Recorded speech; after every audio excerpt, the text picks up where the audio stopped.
What's Kylie doing, Donna? They're climbing on that breaker. She gonna be the first one to call and the others who know not to do it. I'm just telling you now. He's only got about 5 floors overhead. I ain't lying. Kylie can run through a rubber room and find a way to could.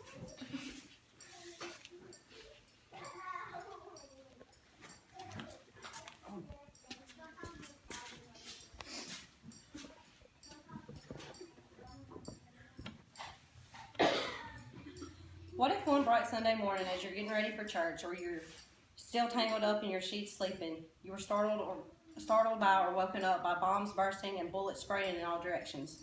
Well, that is what many soldiers and sailors experienced that tragic day at Pearl Harbor. After my aunt told me about her experience at Pearl Harbor and the USS Arizona Memorial in Hawaii, I decided to do some research for myself about that dreadful day. Most of you probably already know or have heard about what went down that day. Today I will be speaking about information that I have acquired on Pearl Harbor. I am going to talk about the day of the attack, tell about the devastating aftermath, tell about how the attack led to World War II, and share how we got our revenge. To get started, any discussion about Pearl Harbor is going to start with the day of the attack. On December 7th, 1941, just around 8 a.m., the first attack wave of 183 Japanese planes filled the sky over Pearl Harbor, and bombs and bullets rained onto the vessels below, watching the crewmen and officers on duty completely off guard. According to the website, thefreedictionary.com, Pearl Harbor is located on the southern coast of Hawaii, west of Honolulu, and it became the site of a naval base after Hawaii became a state in 1898. Out of all the 90 ships at anchor in Pearl Harbor, the primary targets were 18 battleships anchored there.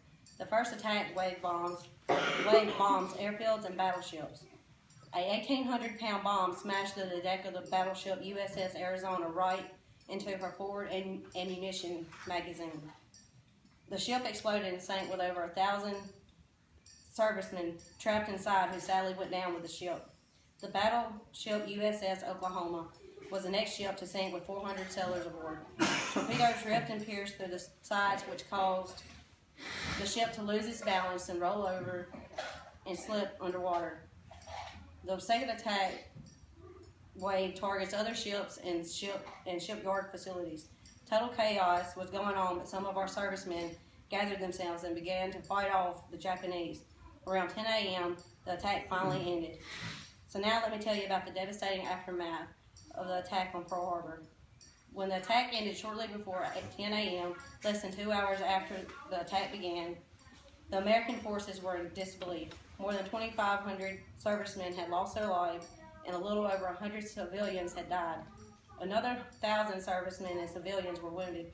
Every battleship in Pearl Harbor, USS Arizona, USS Oklahoma, USS California, and USS Utah had sustained significant damage.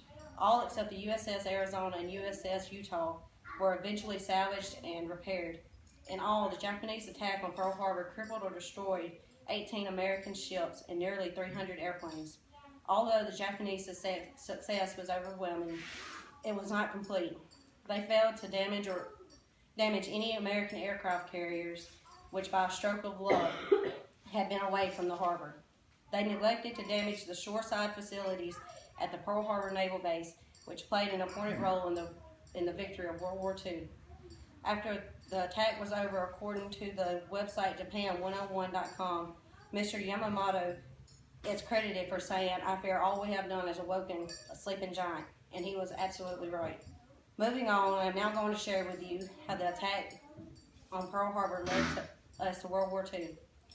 December 8th, the next day after the attack, President Franklin Roosevelt held a meeting asking Congress to declare war on Japan. There was only one vote opposing Congress' declaration of war against Japan, came from Representative Jeannette Rankin of Montana. According to the website History.com, Rankin was quoted for saying, "As a woman, I can't go to war, and I refuse to send anyone else." According to the website HistoryPlace.com, President Roosevelt gave a speech later that day calling December the 7th a date which will live in infamy. Finally, the United States and Britain declared war declared war on Japan, which was the start of World War II. Now that we know about how the attack on Pearl Harbor led to the beginning of World War II, I'm finally going to tell you about how America got her revenge. During World War II, on August 6, 1945, you could call this the day we avenged our fellow servicemen. The first Japanese city that was targeted was a city about 500 miles from Tokyo, Hiroshima. An American B-29 bomber dropped the world's first atomic bomb in history, known as Little Boy, over Hiroshima. According to WebsterDictionary.org, an atomic bomb is defined as a nuclear weapon in which enormous energy is released by nuclear fission. The bomb exploded 2,000 feet above Hiroshima in a blast equal to 15,000 tons of TNT, destroying 5 square miles of the city. The explosion wiped out 90% of the city. The city was reduced to nothing but rubble, burning ember, and molten rock, taking 70,000 Japanese citizens' lives almost immediately. Over the next few months, the number doubled that, taking almost 50 times more lives than that of the Pearl Harbor bombing. After the bombing, many later generations suffered with many sicknesses due to the radiation from the atomic bomb. On August 15, 1945, not even 2 weeks after the Hiroshima bombing, Emperor Hirohito announced his country's surrender in a radio broadcast. In conclusion, I think we all can agree that Pearl Harbor was a very devastating event that occurred in our country. I have told you about the date of the attack on Pearl Harbor and informed you about the aftermath. I have explained how this led to World War II and revealed to you about how we got our revenge. Needless to say, I think we all can agree when I say no one messes with America without some serious consequences. Thank you.